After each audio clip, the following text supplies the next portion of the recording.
Hello, everybody, and welcome to Universal University. It's me. I'm the Doctorio, and I'm joined by my co-host. Professor Kraken.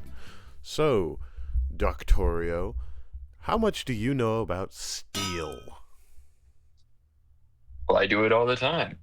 To find a lady's purse, it's that easy. You're right. But that's the crime. I'm talking about the metal. God, that's so stupid. That's the crime. I thought it was the punishment.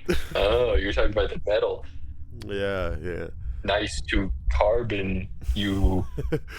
Well, if you steal things, you might if you steal things, you might feel steel against your neck as the executioner's axe swings down.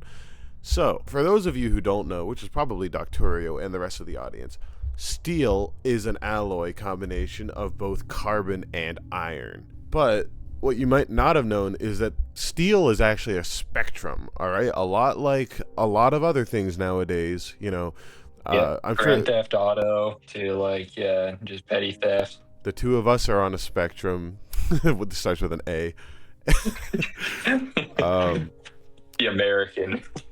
but on the very left side, on the very bottom of the gauge on the spectrum of steel, with 0% carbon steel, that's known as iron.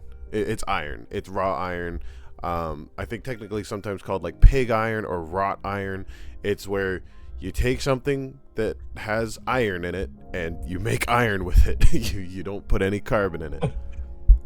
Whoa. It's almost like it's not steel at all. It's yeah, you'd think, but then we have this nice. I want to call it the Goldilocks zone. It's between about 0.1% and 2% carbon by weight, where Oh, not by mole. we don't do stereochemistry.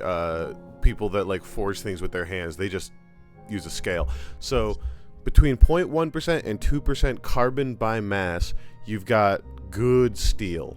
And that's like, Not stereochemistry.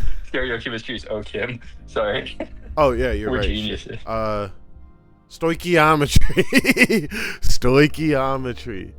That good steel in the Goldilocks zone, if you fold it over itself a couple times and you get it nice and homogenized, that steel will actually be more powerful, like harder than the other iron. I'm not making a joke. Then there's a point where you have too much carbon, and that's, above 2%, usually around 3.3%. That's where you get into what's known as cast iron. So if you've ever cooked in a skillet, that has so much carbon that it's actually weaker than steel. And did you know that it's actually good for you to use cast iron, because dietary iron will just scrape off your pan and become a part of your meal? Yum yum. I have a fun genetic condition where I get too much iron, my body can't regulate it, so I can't use cast iron, and they have to get leeches on me. I'm literally the use case for leeches. Yeah, well then I guess I'm never cooking for you, because I like only cook out of I like only cook in cast iron and carbon steel wok.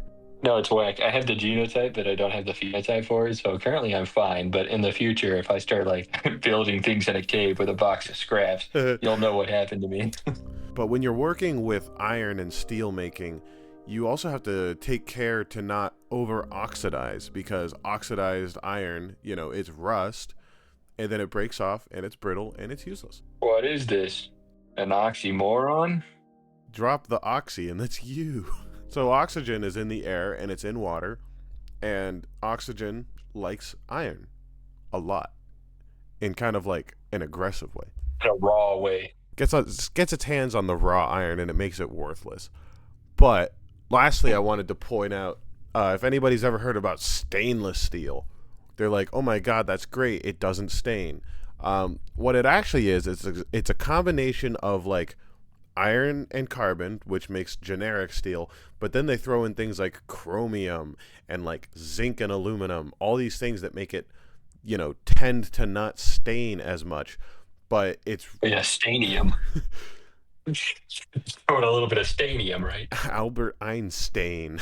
But you need to be careful with stainless steel, because if you breathe in near it too much, you will die. Your lungs are not a fan of chromium gas. wrapping up, the way humanity has evolved steel making over the years is you take something like a piece of magnetite or other iron oxides and you get it real hot, hot enough so that the oxygen says bye-bye, but not so hot so that the iron melts. And when the oxygen says bye-bye and you're cooking it with a bunch of charcoal, that adds carbon and you get steel. Yay! Grand Theft Auto 6. Great. Well, It's coming. speaking of Grand Theft Auto, my favorite use of steel was in this ship that James Cameron dubbed the Titanic. So the issue with the Titanic is that the carbon alloy ratio was pretty bad. Too much water. They just straight up screwed up, and so now all that steel's at the bottom of the ocean. Yeah, the water to iron ratio is just too crazy. Yeah. So I want to go down there in a submersible like James Cameron and grab some of that iron, and I want to make a cool broadsword out of the Titanic. But my excursion to the Titanic's gonna have to be another special episode. So thank you everybody for watching. Be sure to subscribe. Like and subscribe. Leave a like. Goodbye. Eat that cobalt. Eat your iron. Unless you're me. Eat your iron to let the leeches have something to eat. The leech has got to eat too, but. All right. Bye-bye. Class dismissed.